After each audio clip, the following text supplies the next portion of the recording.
Drugs સામે ચાલતી આ અભિયાનમાં સુરત શહેરના લાલગેટ પોલીસ સ્ટેશનના વિસ્તારમાં દવાઈ આ ગઈ એના કોડવર્ડ સાથે ડ્રગ્સ વેચતા લોકોને વહેલી સવારે પોલીસે સંદેશો આપ્યો કે દવાઈ આ ગઈ है ની સામે पुलिस आ गई है અને બધા જ લોકોને પકડીને એક કડક સંદેશો સુરત શહેરમાં અને રાજ્યની અંદર આપ્યો। મઉદ્દીન અંસારી, રાશિદ અંસારી અને મોહમ્મદ જાફર ગોયલને પકડીને સુરત શહેરમાં એક ખૂબ જ મોટું નેટવર્ક પકડવામાં સુરત શહેર પોલીસને ખૂબ મોટી સફળતા પ્રાપ્ત થઈ છે। સુરત શહેર પોલીસ દ્વારા આજે ગુરુ પૂર્ણિમાના શુભ અવસરે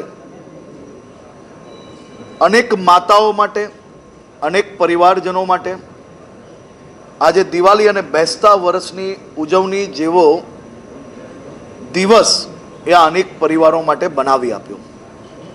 વ્યાજખોરોના દૂષણ સામે ગુજરાતના મુખ્યમંત્રી શ્રી ભૂપેન્દ્રભાઈ પટેલના માર્ગદર્શનમાં ગુજરાત પોલીસ એક લડાઈ લડી રહી છે અને અનેક વ્યાજખોરોના દૂષણમાંથી આજે આ અનેક પરિવારોને પોતાના ઘર પરત અપાવવામાં સુરત પોલીસને ખૂબ મોટી સફળતા મળી છે। અનેક માતાઓના ચહેરા ઉપર ખુશીના આંસુ હતા તો અનેક દીકરા દીકરીઓ સામે બેસીને એ ઘરના ડોક્યુમેન્ટ તરફ એમની ભવિષ્યની આશા મંડારીને બેઠા હતા। આ પરિવારોને નવું જીવન આપવા બદલ સુરત શહેર પોલીસ કમિશનર શ્રી અનુપમસિંહ ગેહલોતજી અને એમની આખી ટીમને હું ખૂબ ખૂબ અભિનંદન આપું છું।